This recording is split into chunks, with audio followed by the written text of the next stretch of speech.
big news. I'm listening. What do you got? Critics and parents agree. Paw Patrol, the mighty movie, is hilarious, action-packed, and fun for the whole family. How do you like me now? That's what I'm talking about. Paw Patrol, the mighty movie, rated PG, now streaming on Paramount+. My name is Ben Cheknis from the Too Vague podcast, and you're listening to My Weekly Mixtape with Brian Colburn. Get your leg warmers, get your checkerboard shoes, maybe a Rubik's Cube. We're heading to the 80s.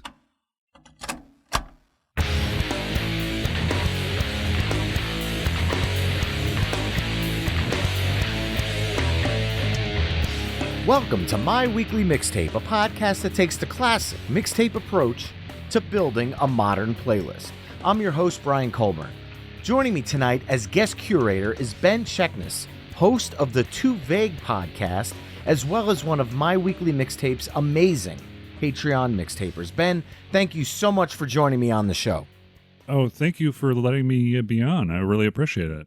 I'm excited to have you. So let's start with the same question I ask all my guests. Ben, what does the word mixtape mean to you? Mixtape is something from I guess I would associate it with childhood. It is something that I associate to, this is just free-flowing, first words come to mind.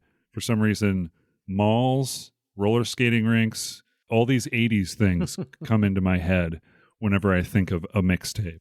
It's an expression. It's an expression of your love of music and making it, in general, I made it for other people, but they were also used for road trips or things like that. I have a connection with the late 80s, early 90s. That's what a mixtape means to me, the time I spent in my quote-unquote childhood.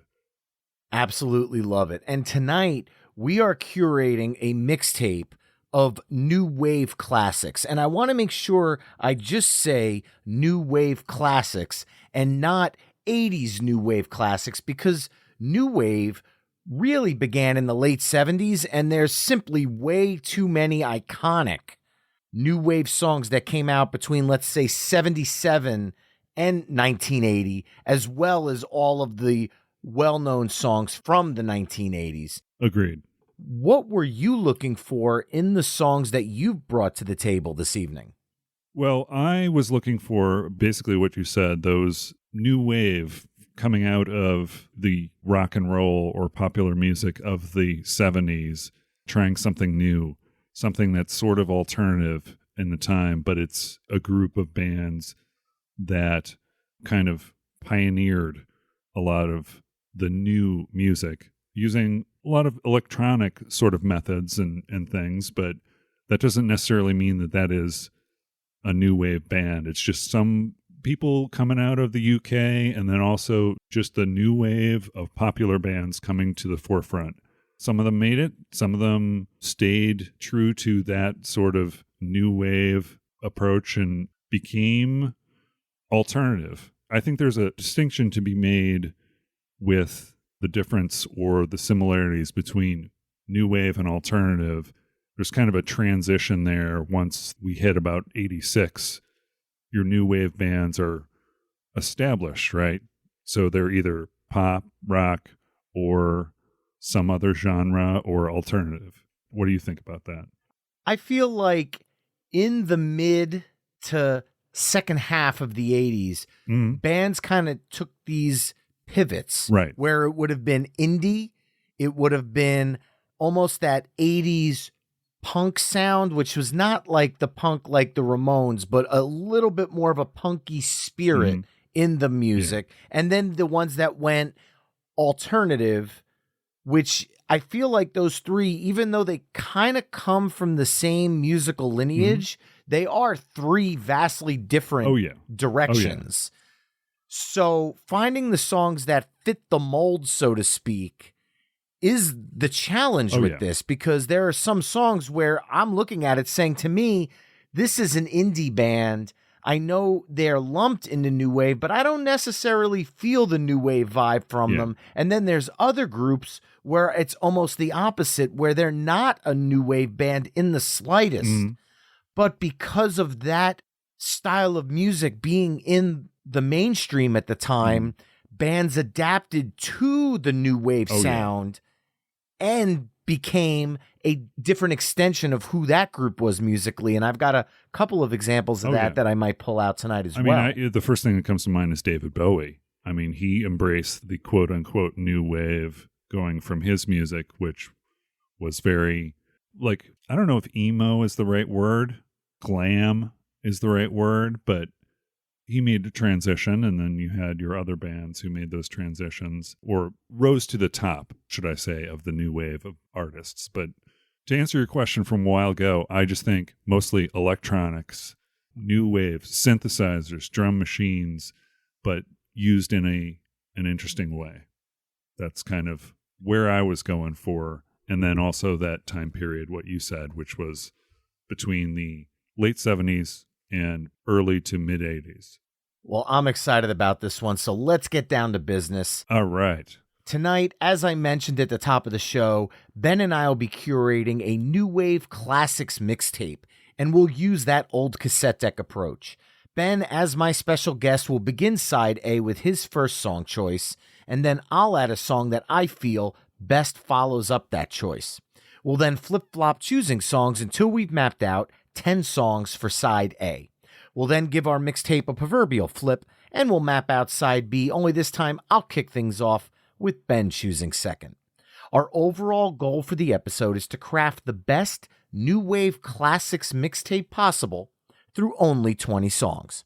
At the end of the show, you could take our conversation to the next level by visiting the episode page at myweeklymixtape.com to give our final mixtape a listen via the embedded playlist. And if you like what you're hearing on My Weekly Mixtape, please consider becoming a Patreon mixtaper at patreon.com/myweeklymixtape.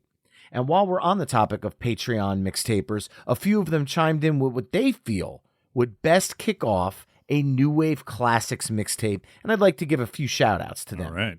Cactus Pete chimed in with Tears for Fears, Everybody Wants to Rule the World. Mally Hart chimed in with Depeche Mode's Photographic.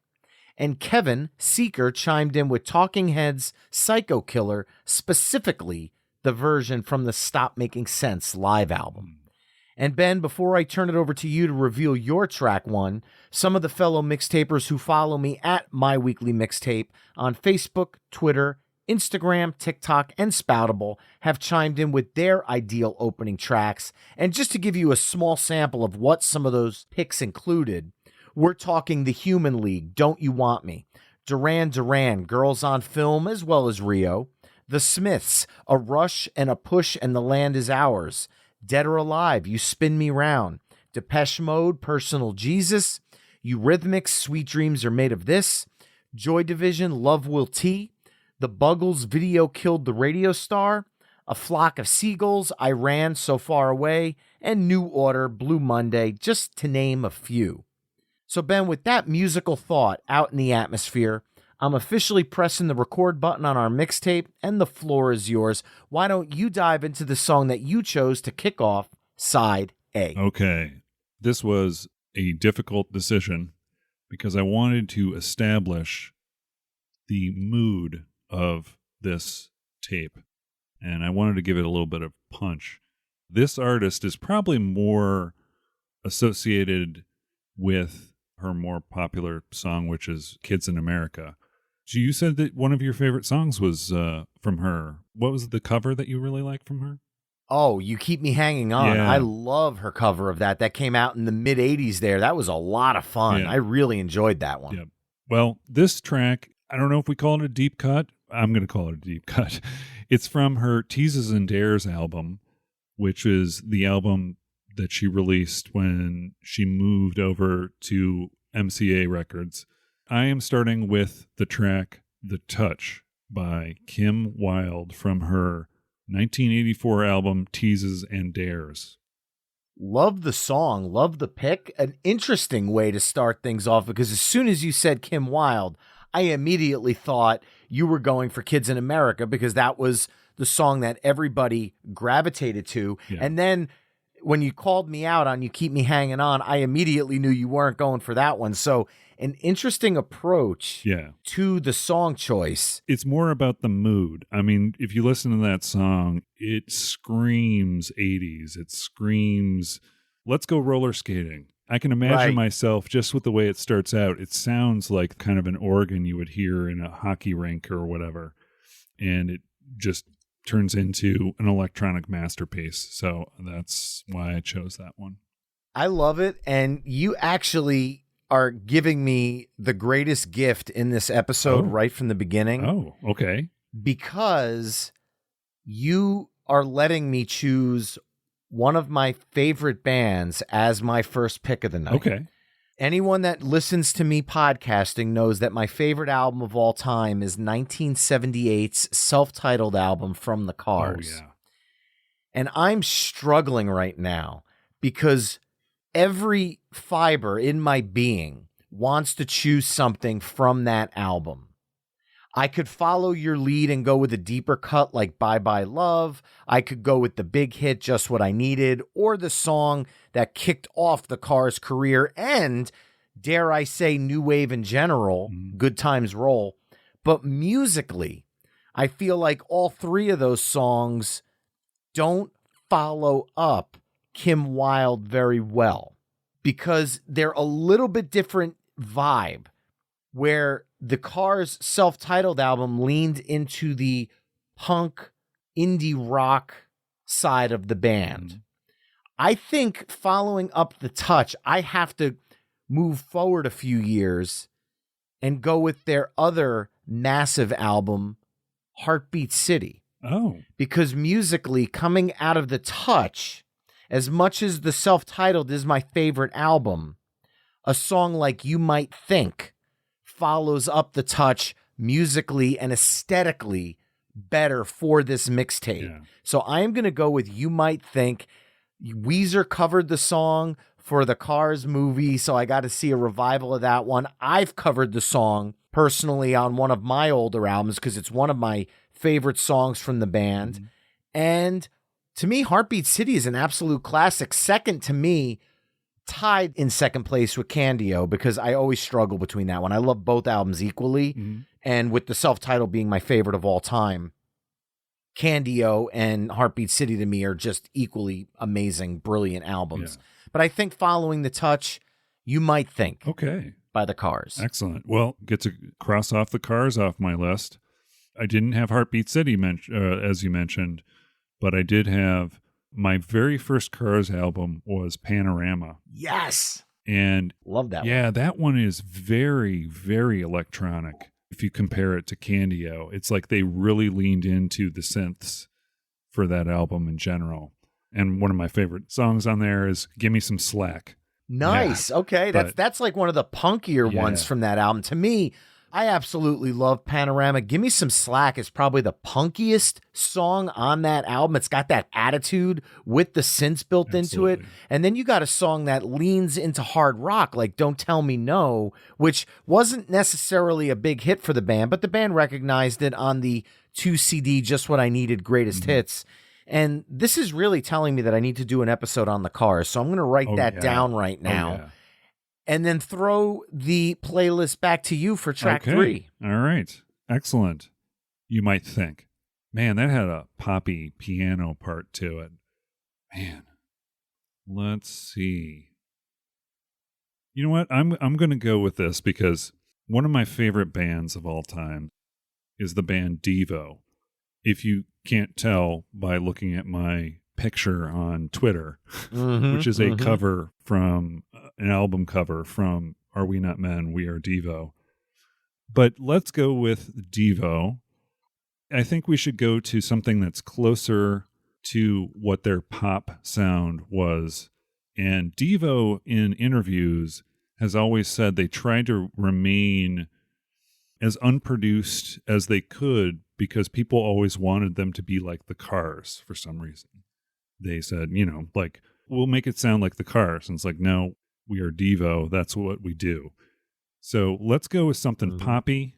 Let's go with something on their Oh No, It's Devo album, which was featured on an episode of Square Pegs, Season 1, Episode 9, Muffy's Bar Mitzvah. Do you remember Square Pegs, or are you a little too young for that? That one I'm not familiar with, Square actually. Pegs was Sarah Jessica Parker, She'll probably come back. Just put a pin in that. Sarah Jessica Parker. Yeah. But the song that was featured on that show, on that episode, was the song That's Good. So I am going with That's Good by Devo. Well, that's a good pick. And that was a horrible pun coming out of the song. Love the band. You obviously scooped me on them. I went with something a little more mainstream for them. I had from 1980s Freedom of Choice, Whip It. Oh, yeah. I felt like that had that punky flair that kind of sat in the new wave vibe with a lot of songs. And I feel like the punk bands that I listened to in the 90s and the 2000s all covered songs from the 80s new wave era. And there's a reason for that, because it's not too far removed musically. Yeah. And following up Devo, I think I'm going to bring in my first female choice of the night, because we kick things off with Kim Wilde's The Touch. So I am going to go to 1981. This song I owned on 45 as a kid growing up, and it was one of my absolute favorite songs as a child. I spun this 45 so much it drove my parents nuts.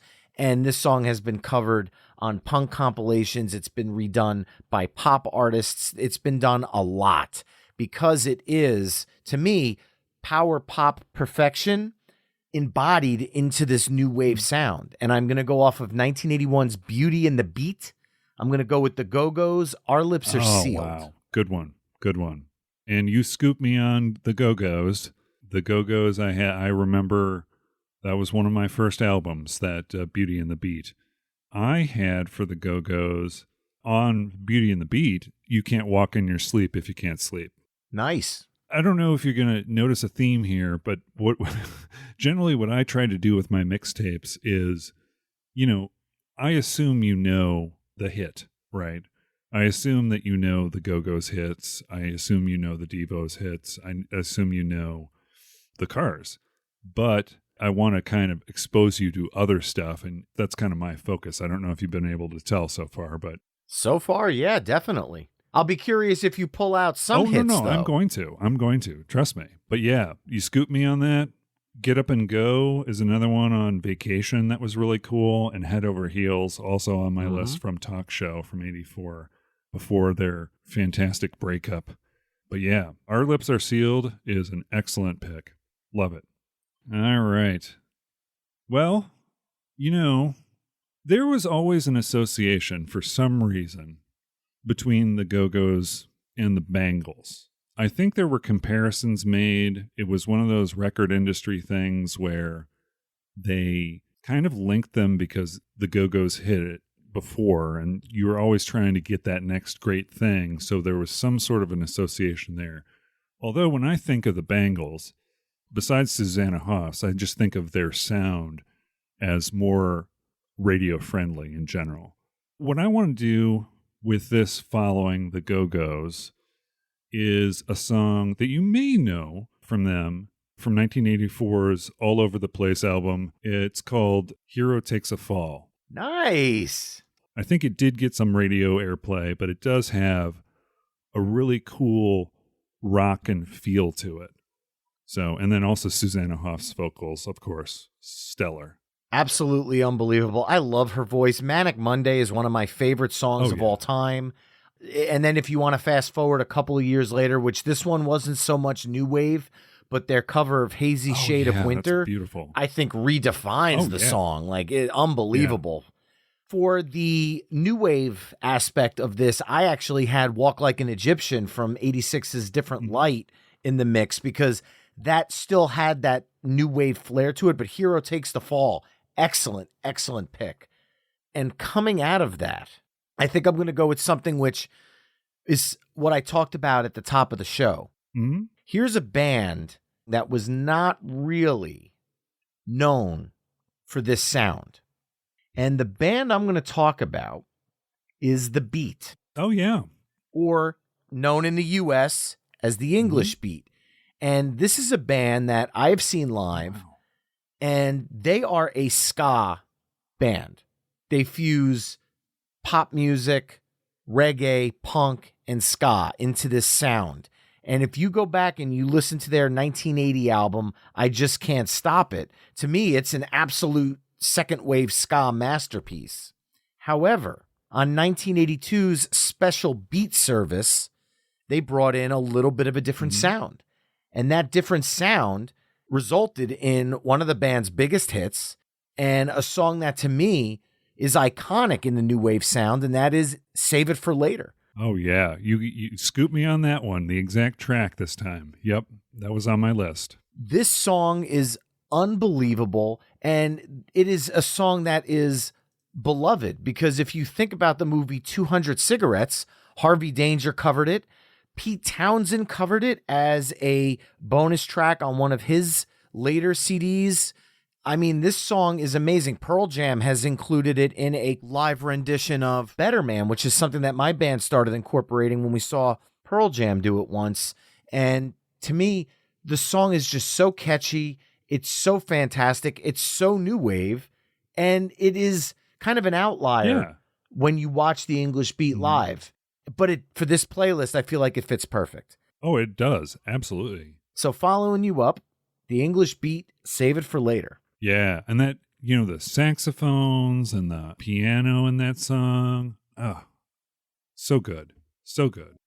Definitely an excellent pick. Boy, English Beat. They are so excellent. I am such a huge fan of their stuff, too. Do I do this? Boy.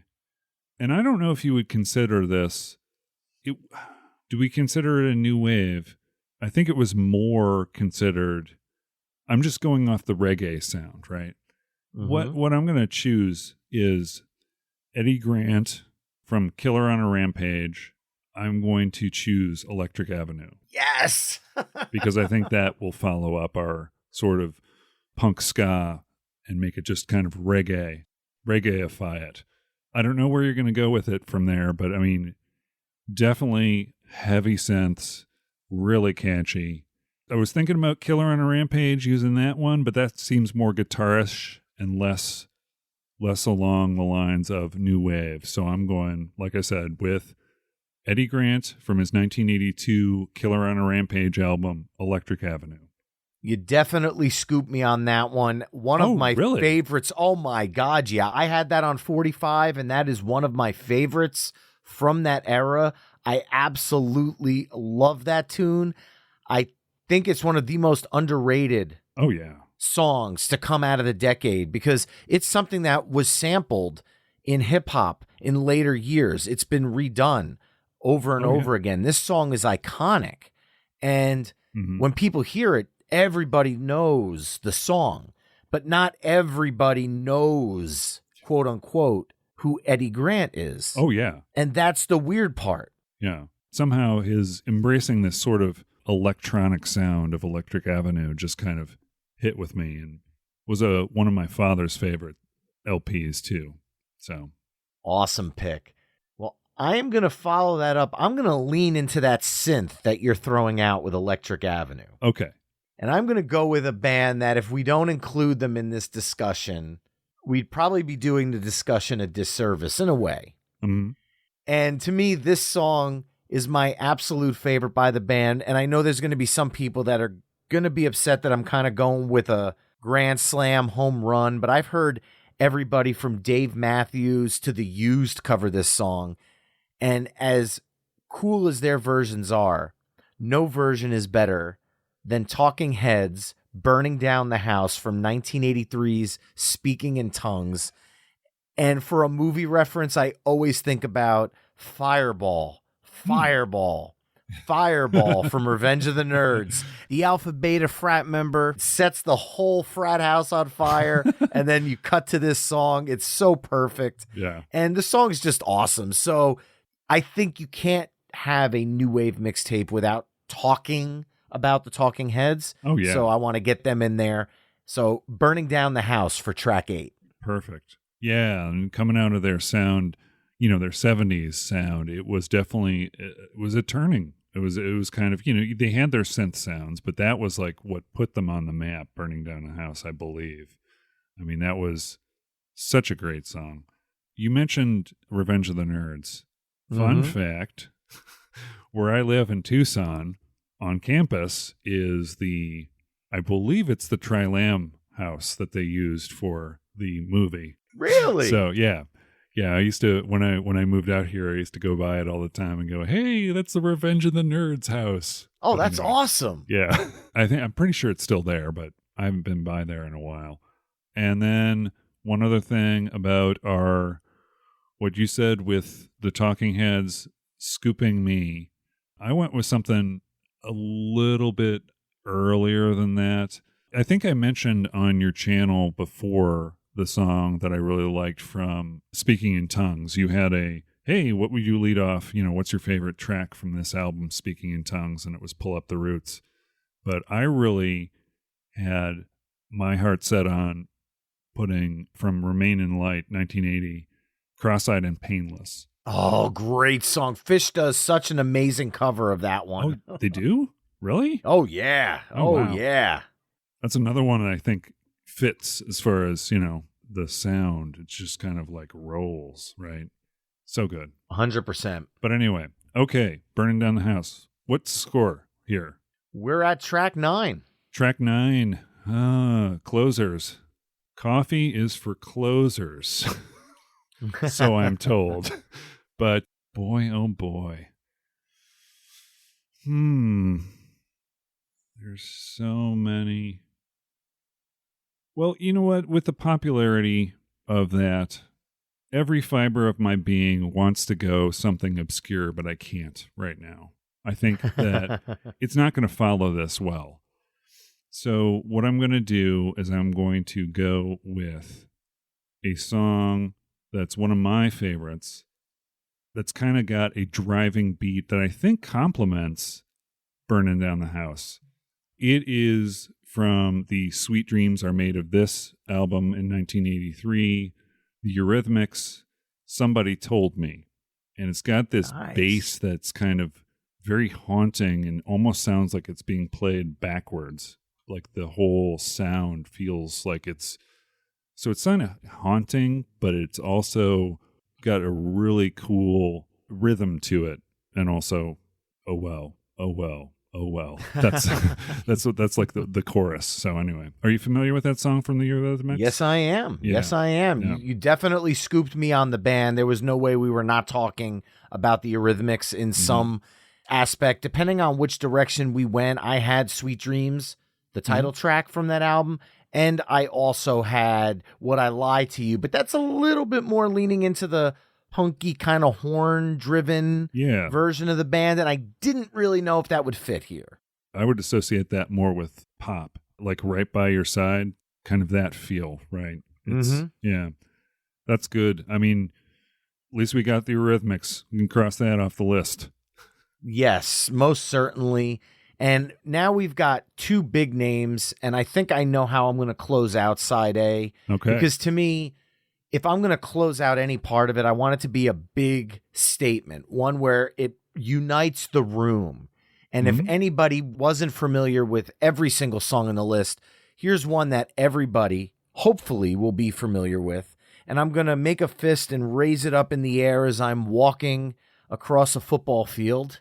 And I'm going to go back to 1985's The Breakfast Club soundtrack and go with the closing anthem from The Breakfast Club, Simple Minds, Don't You Forget About Me. Yep. To me, this is probably one of the more beloved, well-known new wave classics. Oh, yeah. Like a crowd pleaser all the way around, where this is a song where even if you're not a fan of the genre, this song kind of crosses over and resonates with a lot of different people. Yeah. So I felt like this is the home run song to close out the side with. And then you think 1985 was starting where the music was starting to shift away from new wave. Yeah. And this was one of the kind of, I don't know what you'd call it, the encores before that tactical musical shift. So that's how I'm going to close out side A with Simple Minds, Don't You Forget About Me. Let me just say, there are so many John Hughes influenced choices that you could have made there, right? I mean, in all of his movies, he's very particular about the soundtrack. Like you look at Ferris Bueller's Day Off, Pretty in Pink, like all of those had really iconic songs in them that you can't help but associate a movie to it. And that's exactly what Don't You Forget About Me does. You can't not think of The Breakfast Club, right? I was just going to say, it's no shock that if you go back and listen to our 80s soundtrack episode of My Weekly Mixtape, spoiler alert, this is one of the songs we talked about. Yeah. No, it's one of those ones where it's like you can't help but think about it, the movie, when you hear this song. Great way to wind up side one here. I agree, and that Mixtapers concludes side A of our New Wave Classics mixtape, which consists of Kim Wilde, The Touch, The Cars, You Might Think, Devo, That's Good, Go-Go's Our Lips Are Sealed, The Bangles, Hero Takes a Fall, The English Beat, Save It for Later, Eddie Grant's Electric Avenue, Talking Heads, Burning Down the House, Eurythmics, Somebody Told Me, and Simple Minds, Don't You Forget About Me. Head to myweeklymixtape.com to hear all of the songs we've discussed in this mix through the playlist embedded on the episode page. Now, before we flip our proverbial mix over to side B, Ben, why don't you tell the My Weekly Mixtape listeners a little bit more about Too Vague? Yes, the Too Vague podcast is a podcast I started as sort of a passion project that I associate with the death of my father, and it helped me move on. It's about connecting with people. It's a video game sort of show where we take a word. In fact, we had you on a couple episodes back, you doing the word mixtape. Yes. We take a word and we examine the definition, and then we tell stories about it and inject some trivia in there. And then we move on, connecting it to video games somehow. And I kind of was inspired by you on your show to do the arcade mix where we were doing the same thing. We were trying to go back and forth. Because one thing that I think of, like I said in the intro, arcades and mixtapes kind of are in the same sort of drawer, if you will. Oh, by all means. But anyway, yeah, a show about personal stories, trivia, video games. Try and keep it positive as possible, and been doing it for going on 2 years now. It's going to be 2 years in a week. So awesome! Really love doing it, and I appreciate you being on. Oh, by all means, and I hope anyone out there that's listening will go back and check out other episodes of the show as well as the one that we did on mixtapes, because getting me to talk video games is totally out of my comfort zone, but we put together a pretty cool arcade there in My Weekly Mixtape style, I'd have to say. Yes, I had a lot of fun. Same here. So moving on to side B, I get to kick things off. And I'm going to go to 1981 for my first song choice. When I was a kid, I made all of my mixtapes, which is kind of the impetus for inspiring what we do each week on this show.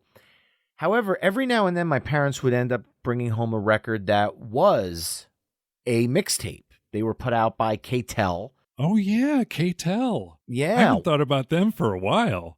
I know. Talk about dusting some cobwebs off your brain here. Yeah, no kidding. In 1982, they had a record called Hit Express.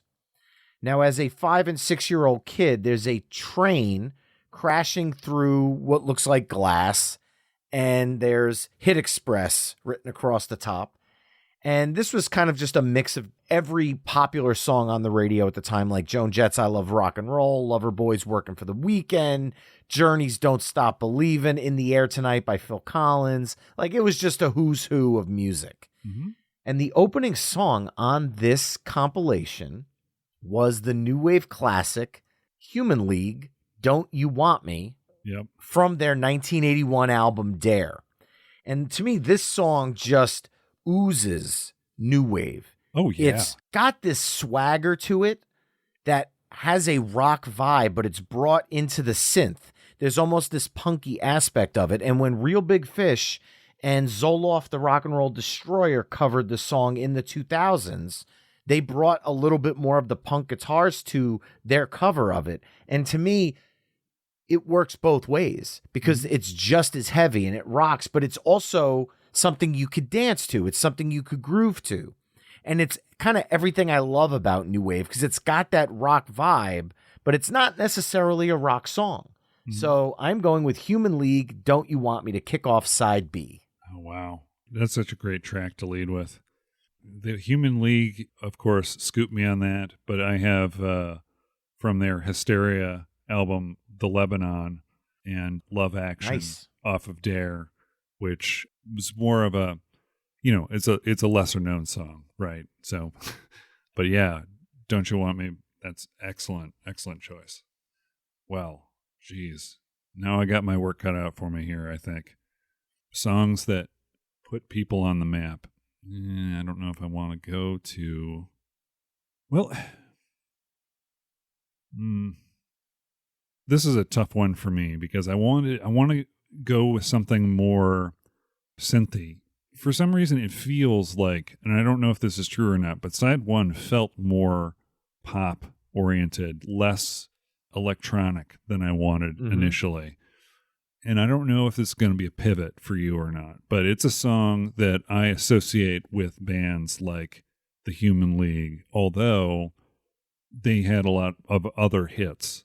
What I'm going to go for is a song that I believe was, speaking of your 1980s movie show, a song that was on Streets of Fire. Do you remember the movie Streets of Fire from 1984? Of course I do. Yeah, definitely. Michael Pere also in that one. I think you talked about Eddie and the Cruisers, right? Yes. So I'm going to go with a song off of the soundtrack from that album. And it was also on the Reach the Beach album released here in the States. In 1983, the song is Sign of Fire by The Fix. Nice. I mean, I was going to possibly go with Saved by Zero or something a little bit more upbeat, but you know what I mean? Like something a little bit more notable as far as their catalog. One thing leads to another is another one I could have gone with, but I love Sign of Fire so much. So I want to put that on. Sign of Fire by The Fix. Well, you scooped me on the band, but I actually had one of the songs you just mentioned. One thing leads to another on my list. Yeah. To me, that one, it's got a little, like that opening, the wow, it's got that like almost funky new wave vibe to it. And you as a bassist, right? Oh, yeah, exactly. I mean, the bass part is very standout on that song. Definitely. And following it up, I have a couple different ways I can go here. And I'm going to go with one of my, like I did on side A, bands that are not necessarily known for new wave, but definitely had a new wave hit. And I'm going to go back to 1985 for this one. And this is a band that former guest Jim Santora, author of the Underrated Rock Book, chimed in with this one. And I could not agree more. And I'm going to go with, the album is Love. The band is The Cult. And I'm going to go with She Sells Sanctuary for my pick. It's a little bit more rock heavy. Yeah. There's definitely a guitar element to this song that hasn't been a lot of in the songs we've discussed. But make no mistake, this is a new wave song, and Love is a new wave album. But when you think about Cult, most people think of kind of the rockier stuff that came after Love. Yeah. But this was an era of the band that I think was truly amazing and fits really well with the bands we've been talking about tonight. Oh, yeah. For some reason, I always associate She Sells Sanctuary with, for some reason, alternative more than I associate it with new wave. And I don't know why. That's just probably the way my brain works, right? There are certain bands, you mentioned Depeche Mode early on. Someone had a suggestion. For some reason, my brain, at the time that I really started loving that music, I link it, not to new wave. I link it to that. But I mean, She Sells Sanctuary is definitely a very cool song to put on here. I wasn't expecting that, actually. So, good one. I am not a deep cut new wave person. So my thought was maybe the little curveballs, like bands that don't normally do the new wave sound, like the English Beats, Save It for Later, and this pick would be kind of my way to branch this episode out a little bit. Because I really, some of these bands, when I scroll through my list, it's just hit after hit after hit. So I kind of wanted to think outside the box a little bit in kind of what I bring to this mixtape. And I agree, the Cult could veer a little outside of new wave, but there's just enough. Yeah, oh yeah. Where musically it ties into what we're doing here. Yeah. But that leaves me in sort of a pickle here. Do people still say that? Leave me in a pickle? I don't even know. Oh, Just yeah, visually, yeah. that's weird. But anyway. She sells Sanctuary. So let's... She sells Sanctuary. Boy. I think I may have to do a 180 here, man. Okay. But I'm trying to think of something that would kind of match the pace or match the feeling of She Sells Sanctuary. Okay. All right. I think I got it. So one of the most difficult album names to pronounce from 1982, in my opinion, was Shabu Shaba. And that album was by NXS. And so the song that I'm picking from that album is The One Thing. So Nice. I've got that on. I think that's a good sort of connector with She Sells Sanctuary. It's guitarish. It's more the rock side of new wave, I think. So, yeah, I'm going with NXS, The One Thing. Love it. I went a little further down into their career, and I went with the, again, obvious pick, 1987's Kick and Need You Tonight. Yeah. Which, again, you think about that's where I come from musically, very much from a rock perspective. The songs that I'm picking all kind of lean a little bit in some aspect. And I think because The Cars was my first love of the genre, I think that's why, because the self-titled album from The Cars is very guitar driven. Yeah. With the synth mixed in. Yeah. So there are a lot of songs that you've picked tonight that really lean into the synth, and I hope we're complimenting it. And I think NXS is the perfect pick to come out of the cult. Especially The One Thing is one of those. It basically goes from that synth sound in the first part to a guitar. It transitions. It uses both. It's kind of a call and response thing where maybe it's more of a harmony thing, but it sounds like it's a synthesizer and a guitar together. You know? Right. So it's like call and response. You got your guitar, you got your keyboard. You got your guitar, you got your keyboard. So I think it works pretty well. And I think I know exactly what I'm going to follow that up with, because I'm going to lean into that guitar and synth playing well together. Mm-hmm. And I'm going to go to 1982. And this is one of those songs where when I say the band name, you might not immediately jump, because the band name is not, at least in the U.S., a household name, but the song is. And I'm going to go from 1982. The band is After the Fire. The song is Der Kommissar. Yeah. Yeah. And that song has the guitar. But then you've got the heavy synth underneath it. So I feel like that aspect of the song plays really well coming out of The One Thing by NXS. Yeah, that's perfect. That's perfect. And it also gives me an opening. So that's awesome. Yeah, I do like that. And it gives me an excuse to go with something a little bit more synthy too. So yeah, anything by After the, who was Rock Me Amadeus was also one of the, but it wasn't After the Fire though. It was, that was Falco. Yeah, Falco. Okay, let's, and what year was that again? 82. 82. All right, let's stick with 82. And let's go with, this is going to be tricky for me because I love Thomas Dolby. I have an association with that. I remember listening to The Golden Age of Wireless on my cassette tape when I was in the morning and going for my runs in the morning. Absolutely love that. It was released, actually, Golden Age of Wireless, I believe, was released twice. It was released once before She Blinded Me with Science, and then afterwards, including She Blinded Me with Science, because that was such a huge hit for Thomas Dolby. Very iconic for him. But what I'm going to do, as far as Thomas Dolby is concerned, I'm going off his, I believe, his second album, The Flat Earth. And this is a song that was released originally under a different band and a different style. The song was the musical part of it, which Thomas Dolby produced. This was before his solo release. Houdini's Magic's Wand. That is the music. If you listen to that, did you used to watch Soul Train or American Bandstand? I vaguely remember it. Yeah, I used to love Soul Train just for, you mentioned the train before, just the animated train intro was amazing. But I think I heard this song at some point, Magic's Wand, on Soul Train, but I didn't hear the song that he made before it was used for that. The song is called Puppet Theater, and it is a deep cut sort of B-side. I believe the B-side to I Scare Myself. Puppet Theater is my choice from Thomas Dolby's The Flat Earth album in 1984.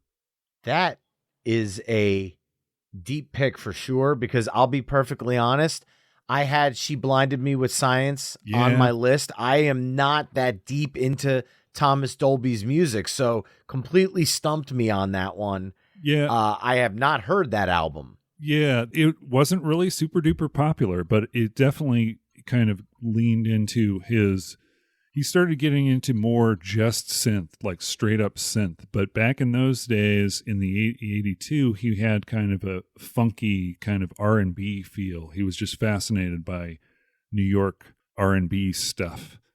And Puppet Theater is interesting because if you listen to the version that was put out by Houdini and you listen to this, the version that he put out, it uses the same music, but it sounds completely different.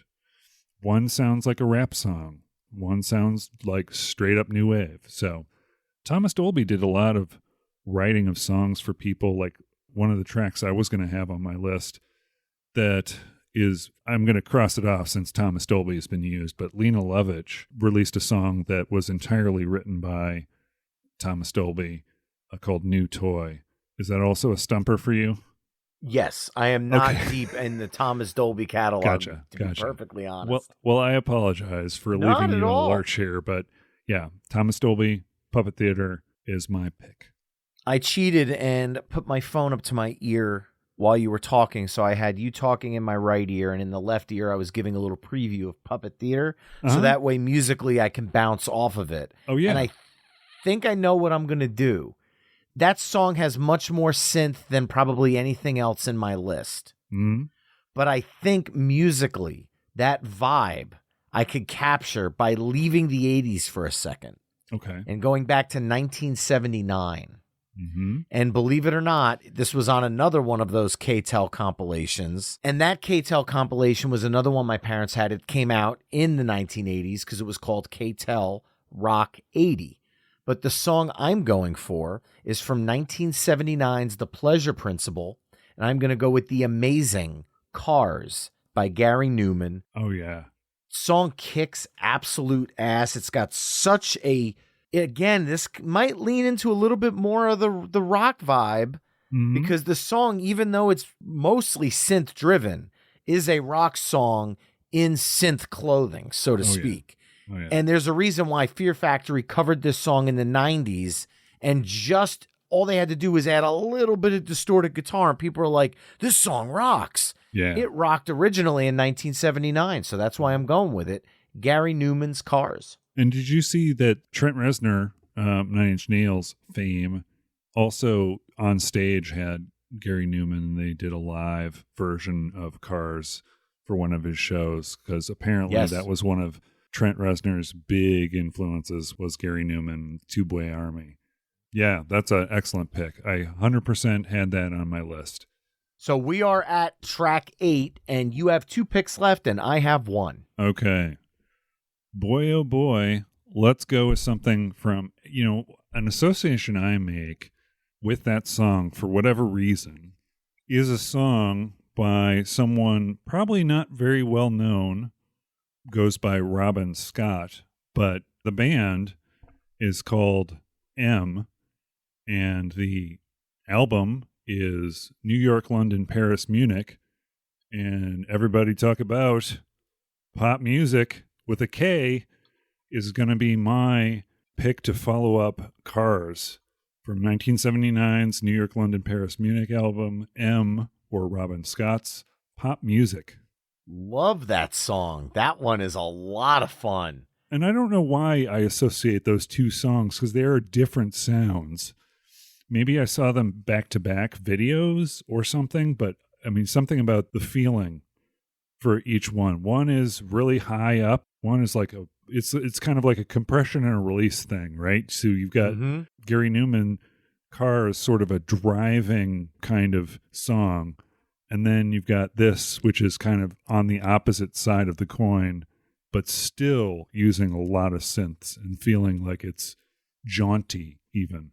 By all means, I absolutely love this song. And I know the movie Music and Lyrics was a spoof on the band Wham. However, the songs they produced for Hugh Grant reminded me of that pop music vibe. Oh, yeah. And I that's actually, I'm not a huge romantic comedy person, but that one I've seen several times over the years with my wife, and I always thought it was a really well done movie. Great soundtrack, fun songs, good stuff. For some reason, New York, London, Paris, Munich, everybody talk about pop music is something that just pops into my head, and I just say it. No one knows what the hell I'm talking about, unless they're from the 80s. But exactly. Yeah. Well, following that up, I think I know how I'm going to go, because this is my last song pick of the night, so I wanted to do another massive crowd pleaser, similar to the way I ended side A with Don't You Forget About Me. For my last song of the night, I wanted to do something that, to me, screams new wave, screams 80s, screams this vibe, but also has the entire room singing in unison. And one of the songs from the 80s that does that oh so well as for the 90s babies, because Real Big Fish did a fantastic cover of this song in the movie Basketball. I am going with Aha, Take On Me from 1985's Hunting High and Low. Yes. Let's get the whole room singing in unison, dancing and having a great time, because that's part of what new wave music is all about. It's a fun genre and a fun vibe, and I wanted to really go out for the night on a fun note. So Aha, Take On Me. Perfect. Excellent video, too. Just the way they did that video is fabulous. One of the greatest music videos ever. Agreed. Hands down. And if you want to look up a fun version of the song, look up the MTV Unplugged version that the band put out about 5 years ago. Oh, okay. Beautiful version of the song. Not as fun as the original, but man, that music video, when I think of music videos, easily one of the first 5 that come to mind. Oh, yeah. Yeah, definitely. Aha was one of my favorite bands of all time. I had on my list from Hunting High and Low, The Blue Sky, which was kind of another one of those sort of constantly moving kind of songs. And from Scoundrel Days in 1986, Cry Wolf. Oh, okay. Yeah, I don't know how into Aha you were, but I was a big fan. I was more than casual.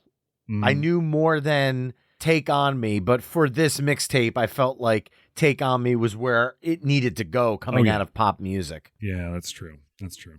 And now you have to close out the whole mixtape, too. All right. Well, you know what? Okay. So you might be angry at me, and this might not be in the spirit of my weekly mixtape, but I am going to end this the way I wanted to end it. Even though it might not fit. And I think you may approve, because this artist was mentioned in a couple of your movie episodes as far as tracks that you wanted to include. So when I think of the 80s, I think of this person who started on a show called Dr. Demento. And I don't know if you ever listened to Dr. Demento back in the 70s and 80s. Yep. Well, Weird Al likes to do what he calls style parodies. And one of the style parodies he did was Devo, which we already included on the mix. So I am going with a different style parody he did of undeniably one of the new wave bands, I believe from Georgia, the B-52s. And the style parody he did was a song called, you mentioned K-Tel, and this kind of fits in the same category, called Mr. Popeil. Yes. So I want to close out our mixtape with Weird Al Yankovic's style parody on his in 3D album, Mr. Popeil. What a fantastic way to close. Oh my God. I mean, look, Weird Al is a household name. And this is going to be the curveball at the end of the episode where people are now gripping onto their wheel trying to figure out what just happened. But Yes. when you listen to this playlist on myweeklymixtape.com, you will see just how fantastically perfect this pick is. I 100% approve and I applaud this, Ben. This was a fantastic way to close out the side. Yeah, it's just listen to his style parodies. Like he did Devo better than Devo on Dare to Be Stupid. 100%. I don't know if you ever saw, there was an interview on one of these Weird Al Yankovic sort of documentaries, right, where Mark Mothersbaugh was talked to about Dare to Be Stupid, the song, and he says basically that it's so beautiful and that he hates him because of it. Because it's so perfectly Devo. And it's not, Devo. So, but yeah, the style parody, the B-52s, undeniably a band from that new wave era. You could have gone with them with Rome if you want to go a little bit later on, but I decided to go with the style parody instead. So there we go. Bravo. There you have it, folks. Side B of our New Wave Classics mixtape, which kicked off with the Human League, Don't You Want Me? The Fix, Sign of Fire, The Cult, She Sells Sanctuary, In Excess, The One Thing, After the Fire, De Commissar, Thomas Dolby, Puppet Theater, Gary Newman, Cars, M, Pop Music, Aha, Take On Me, and Weird Al Yankovic. You heard it right, folks. Mr. Popeil. Head over to myweeklymixtape.com to hear all the songs we've discussed through the playlist embedded on the episode page. One other thing I wanted to, before we close out the episode. Sure. Is there a band that you think you should have included that you didn't get to? Because I've got one specific artist that for some reason just didn't fit, and I think he definitely belongs in this list, but I didn't have a chance to. Do you have any artists like that on your list? I most certainly do, and if you want to do a round of honorable mentions, I'm completely down for that. Oh, yeah. Perfect. You've got the next one, so. All right, sounds good. So then my honorable mention is from 1983's Power, Corruption, and Lies, New Order's Blue Monday. Oh, yeah. Boy, I delivered many a pizza to that song. Yep. I'm so upset I didn't get a chance to fit that in, and I was kind of flip-flopping it, and I ended up going with After the Fire instead. Yeah. Which I think was the right choice. One of the songs, and speaking of going all over the place and experimenting, one of the bands that I really wanted to include, not really a band, a person, Joe Jackson. Had so many different hits. He had that sort of, the Beat Crazy album was sort of like, big band music kind of sounding. And, everyone knows Steppin' Out, right? As just the way that song goes. But one of my favorites from him is, it kind of has a reggae vibe to it, and I probably could have used it when we were in the reggae realm.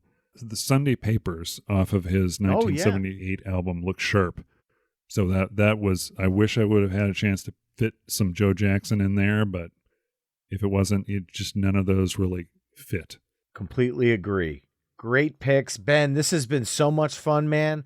Why don't you let people know where they can find out more about the Too Vague podcast? Yeah, Too Vague podcast. Go ahead and point your browser. I don't know how people say it these days, but www.toovaguepodcast.com. I'm on the social media, but you can get those through the webpage. All my episodes are available on your normal Apple, Spotify, Google, etc., etc.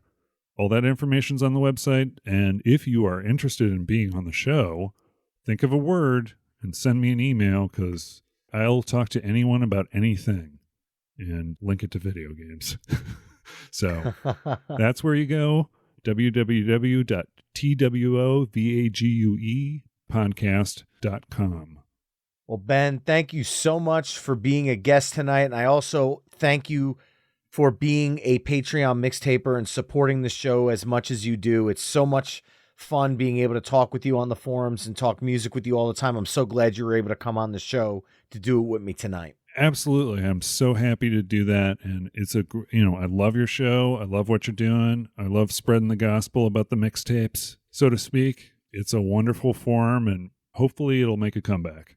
Amen to that. And remember, you can find My Weekly Mixtape on Facebook, Twitter, Instagram, TikTok, and Spoutable at My Weekly Mixtape. You can also head to myweeklymixtape.com to check out the full catalog of My Weekly Mixtape episodes. And if you want to support the show, please consider becoming a Patreon mixtaper at patreon.com/My Weekly Mixtape. That's all for this week. Thanks again for listening. And until next time, enjoy the tunes.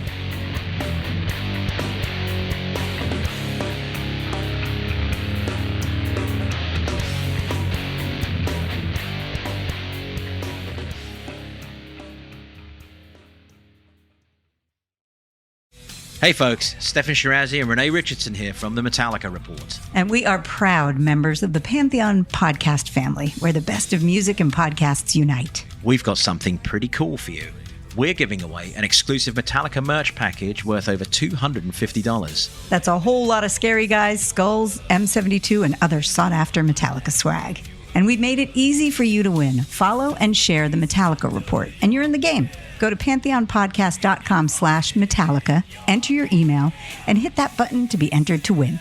And just like that, you're eligible for our monthly exclusive Metallica merch package. And guess what, rockers? You can enter every month, so just do it. And while we love our global brothers and sisters, the lawyers won't let us ship outside the U.S.